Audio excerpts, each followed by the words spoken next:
Dans la vidéo d'aujourd'hui, nous allons révéler les tours de magie les plus époustouflants de tous les temps, de l'incroyable illusion de séparation du café de Moïse par If jusqu'à Dynamo traversant une vitre. En bonus, nous verrons aussi l'illusion impossible de traverser photo de Dustin Tavella, le tour de carte de coïncidence de David Blaine et une dangereuse roulette russe à l'acide. Sans plus attendre, commençons. L'illusion impossible de traverser de photos de Dustin Tavella.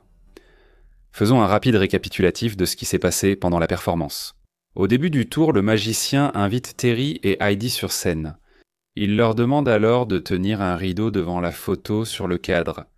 L'image présente un gribouillage et la mention « Je ne compte pas ». Ensuite, il passe derrière le cadre et le traverse comme par magie. Après avoir traversé le cadre, les mots « ne » faisant partie de la phrase écrite sur l'image, ainsi que le gribouillage ont disparu de l'image. Étonnamment, ces mots et le gribouillage figurent sur le t-shirt du magicien, tandis que les autres mots sur le cadre prennent tout leur sens. Eh bien, comment a-t-il réalisé son tour ? Voici une explication. Quand Dustin traverse l'arrière du cadre, on remarque des éléments dans le coin inférieur droit de l'image. En regardant de près, on remarque une ombre dans le coin inférieur droit de l'image, tandis que le rideau couvre le reste de l'image. De plus, l'ombre semble se trouver sur le bord de toute l'image, ce qui est dû au cadre qui maintient l'ensemble de l'image. L'ombre ne devrait pas non plus apparaître, car l'image doit être parfaitement ajustée au cadre. Il s'avère que l'ombre apparaît sur l'image parce que celle-ci n'est pas parfaitement fixée au cadre. Pour vérifier la vérité sur le tour, nous avons zoomé et ralenti la vidéo. Nous avons observé que l'ombre sur la bordure de l'image était assez grande lorsque Dustin traversait le cadre de la photo. Mais quand la vidéo progresse, on voit que l'ombre rétrécit lentement. L'ombre a diminué de taille parce que la photo n'était pas correctement fixée dans le coin inférieur droit du cadre. Cependant, l'ombre n'apparaît pas du tout dans le coin supérieur droit de la photo comme elle le faisait dans le coin inférieur droit. Si le cadre est très épais et que son épaisseur est invisible, l'ombre ne doit pas se limiter au coin inférieur de la photo. Au contraire, elle devrait aussi apparaître dans le coin supérieur et sur le côté gauche de la photo. L'ombre était bien exposée quand le magicien a traversé la photo par l'arrière, montrant que l'arrière de l'image est mobile. Si l'image était vraiment détachable, on aurait vu sa partie supérieure se séparer. Il s'avère que la partie supérieure de l'image n'est pas amovible et que seule la partie inférieure est détachable. À l'arrière, le bas du cadre a un panneau en bois et une structure rectangulaire en bois entoure le cadre. Il y a également des cadres de soutien construits en diagonale vers les coins du cadre. De plus, il y a un cadre placé au milieu du tableau qui ressemble à un cadre en bois, mais ce n'est pas un morceau de bois. À la place, une planche de bois marron est imprimée à l'arrière de la photo. Le but de la fausse planche en bois est de donner l'impression que l'arrière de l'image est solide. De plus, elle est imprimée derrière la photo pour sembler reliée au cadre, donnant l'impression qu'il est impossible de la traverser. Cependant, c'est un pur gadget. Cela explique pourquoi il tourne délibérément le dos de la photo vers le public au début de sa présentation, afin d'écarter tout soupçon de trucage. La planche fixée en diagonale à l'angle du cadre paraît reliée, mais son extrémité supérieure ne l'est pas. C'est pourquoi une ombre sombre apparaît entre l'extrémité supérieure du bois en diagonale et le bord du cadre. L'ombre vient du petit espace entre les morceaux de bois, invisible si les bois étaient bien reliés. De plus, on peut dire la même chose de l'autre extrémité du cadre, dont la vue est obstruée par Heidi parce qu'elle se tient devant. Avant que Dustin n'installe le rideau sur l'image, nous avions déjà observé la pièce en bois au centre, en bas du cadre. En fait, la pièce en bois n'appartient pas au cadre, mais est fixée directement à l'image. Au début, l'illusionniste était derrière la photo avant d'exécuter le tour. À un moment, il soulève la photo en soulevant la pièce en bois qui y était fixée, laquelle a deux fonctions. La première fonction est d'ajouter du poids au bas de la photo pour l'empêcher de vaciller puisqu'elle n'est pas fixée au cadre. La seconde fonction de la pièce en bois est de donner l'illusion d'un cadre entièrement rectangulaire. Le magicien traverse le cadre par l'ouverture créée par la pièce en bois, amovible à sa base.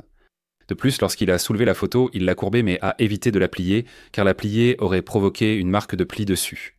Ainsi, aucune sorte de pli horizontal ou de marque de pliure n'apparaît sur la face de la photo après qu'il soit censé l'avoir traversée. Aucune pliure n'étant visible, la photo paraît intacte et non manipulée. En fait, le gribouillage et les mots « do not » étaient des autocollants sur la photo. Après la traversée et rideau levé, l'illusionniste enlève les autocollants de la photo. Ensuite, il les froisse en boule avec une main et pousse le rideau de l'autre. Pour confirmer, nous avons découvert qu'une ombre montre que le gribouillage est un autocollant sur l'image de fond en gros plan. En outre, le haut de note n'est pas bien relié à l'image. Quand il retire le rideau, après que Terry et Heidi l'ont lâché, sa main droite reste dessous. Il a laissé tomber les autocollants froissés dans le rideau, puis le rideau par terre. La question est donc comment le t-shirt vierge de Dustin a soudain eu le mot dessus, alors que les autocollants retirés ont été jetés sous le rideau blanc. Eh bien, vous voyez, quand le magicien était derrière le cadre photo, il portait un t-shirt truqué vierge, découpé pour ressembler à un rabat, qui était porté par-dessus un deuxième t-shirt sur lequel les mots étaient écrits. Il a replié le rabat du t-shirt truqué derrière l'image, dévoilant le t-shirt où figurait le gribouillage et les mots « ne pas ». Le tour de café de Moïse par Yves était incroyable. Voici un bref résumé de la performance. L'illusionniste sépare le café d'un spectateur en deux dans une tasse, à la manière de Moïse avec la mer Rouge. Ensuite, la dame remue le café avec une cuillère pour montrer qu'il n'y a rien d'autre dans la tasse à part le café. Puis elle vide la tasse pour montrer que la tasse n'est pas truquée. Eh bien, comment a-t-il réalisé son tour ? Voici une explication. Ce tour n'a pas eu lieu dans un endroit isolé, mais a été filmé en public devant plusieurs personnes. De plus, certaines personnes ont aidé le magicien hors caméra pour réussir cette illusion. En réalité, les deux spectatrices ne sont pas de vraies spectatrices, mais des complices. Bien que les complices n'aient pas aidé le magicien à réaliser son tour, leur but était d'ajouter une couche supplémentaire de tromperie pour les spectateurs. Ainsi, elles ont simulé des réactions, remué le café et vidé la tasse. En plus du caméraman, une cinquième personne hors champ tient une petite pompe à air avec une buse. La buse à air, reliée à un souffleur, projette un jet d'air parfait vers la tasse de café à distance. Au début, quand la buse visait la tasse, le café ondulait de façon désordonnée. Le magicien souffle sur le café pour faire croire qu'il cause l'ondulation et ainsi masquer le vrai mouvement à la surface. En faisant cela, il essaie de dissimuler le fait que de l'air est soufflé dans le café depuis une source externe. Pour rendre l'illusion réelle et séparer le café comme Moïse, on rapproche la buse de la tasse. Le jet d'air est alors orienté vers le coin opposé de la tasse, hors du champ de la caméra. Pour éviter que la buse n'apparaisse près de la tasse, la caméra zoome sur la surface du café. Ainsi, la buse a assez d'espace pour remplir sa fonction et n'apparaît pas dans la séquence. Quand la buse s'abaisse vers le café, elle est inclinée pour couper directement la surface. En conséquence, cela crée un espace à la surface, séparant le café en deux parties. Plus la buse s'approche, plus l'écart à la surface du café s'élargit à cause du flux d'air. De plus, l'air ne souffle pas autour de la tasse, car le mécanisme le dirige dans le café. Le magicien et ses assistants veillent à ne pas placer de mouchoirs en papier, de sucre, de sel ou toute particule susceptible d'être soufflée autour de la tasse de café. Ils ont pris cette précaution car un léger courant d'air sur le café pourrait dévoiler l'astuce d'un courant externe. Une fois sa fonction remplie, la buse assez relevée et son extrémité ajustée pour souffler un jet d'air droit dans le café. Ensuite, l'assistant du magicien l'éteint discrètement et l'écart à la surface du café se referme. L'incroyable tour de cartes à coïncidence de David Blaine chez Jimmy Fallon ce soir. Faisons un rapide récapitulatif de ce qui s'est passé pendant la performance.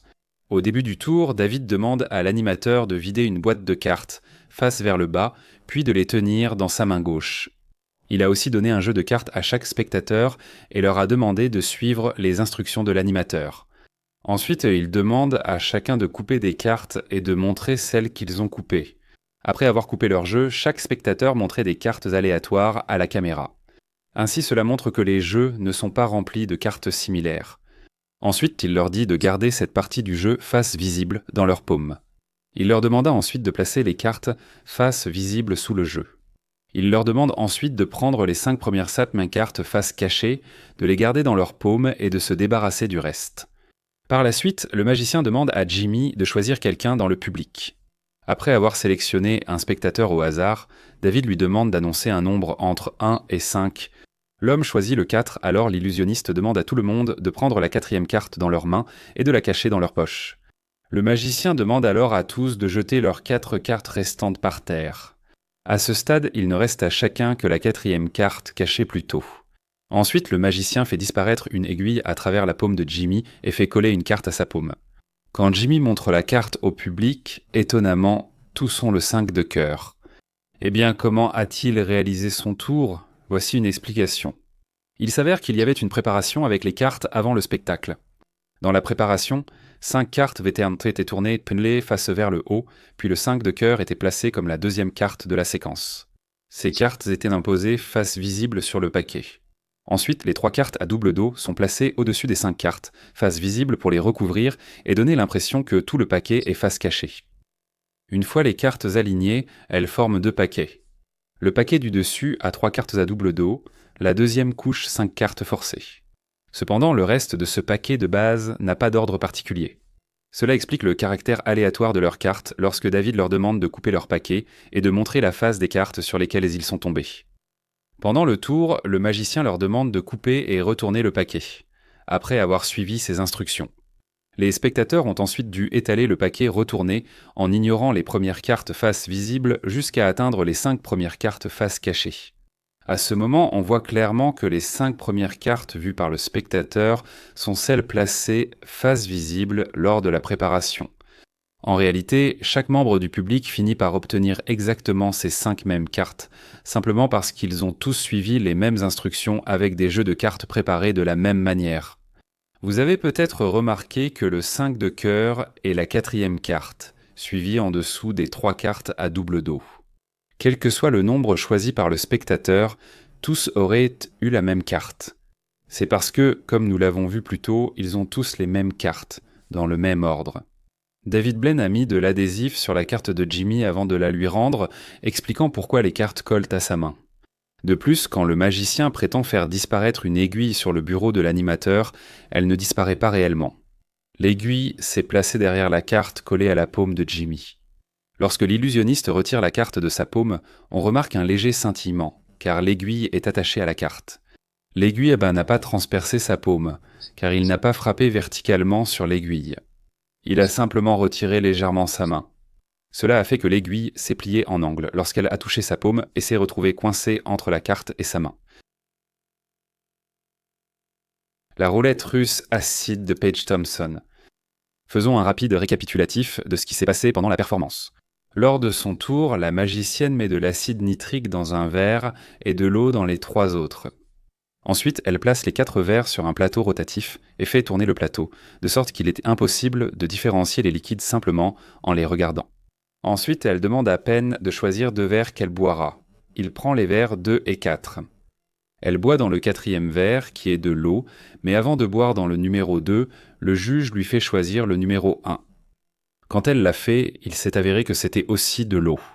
Elle fait tourner le plateau et demande à Taylor de choisir un verre. Il choisit le numéro 2. Quand elle en boit, il s'avère que c'est aussi de l'eau, ce qui signifie que l'acide reste intact dans le verre restant. Pour confirmer que le verre contient bien de l'acide nitrique, elle y plonge une cuillère en métal. Instantanément, le liquide change de couleur, commence à bouillonner violemment et ronge la partie du métal qui y a été plongée. Eh bien, comment a-t-elle réalisé son tour ? Voici une explication. Au début, lorsqu'elle montre une bouteille d'acide nitrique, elle ne prouve pas qu'il s'agit bien de cela. Parfois, les magiciens peuvent aller plus loin pour prouver qu'il s'agit d'un véritable acide et finissent par boire de l'acide pendant leur spectacle.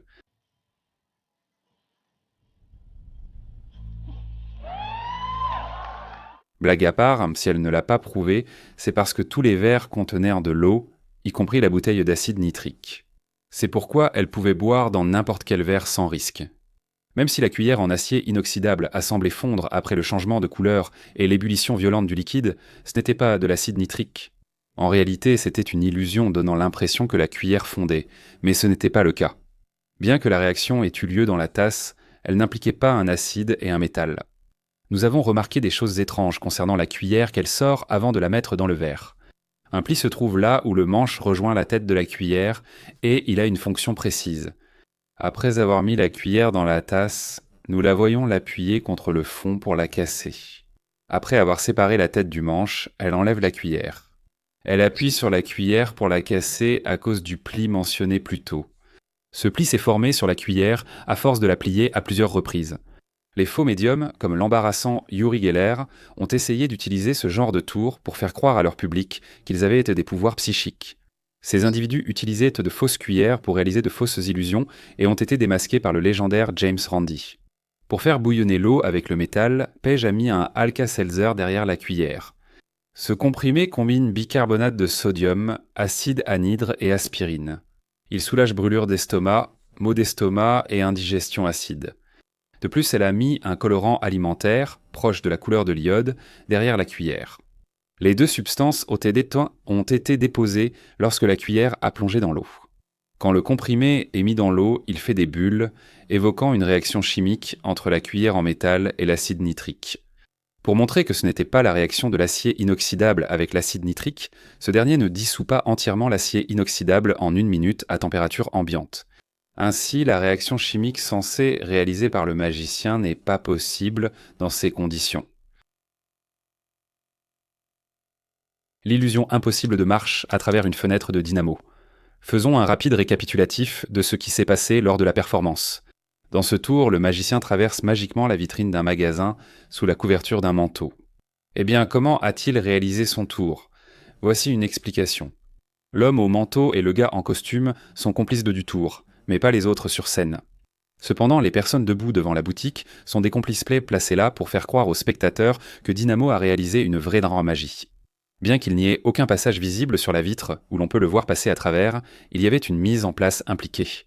De plus, même si la vitre semblait être fixe dans le cadre en métal, ce n'est pas le cas. En réalité, la vitre monte jusqu'à la partie supérieure du cadre en métal. De plus, la partie inférieure du cadre en métal cache une vitre découpée en forme de demi-cercle. Quand le magicien est à découvert, le manteau empêche les spectateurs de voir qu'il pousse la vitre et passe par la découpe sous celle-ci. Ensuite, il remet soigneusement la vitre dans sa position d'origine pendant que le manteau est encore levé. La vitre revient à sa position d'origine et se cache sous le cadre de base.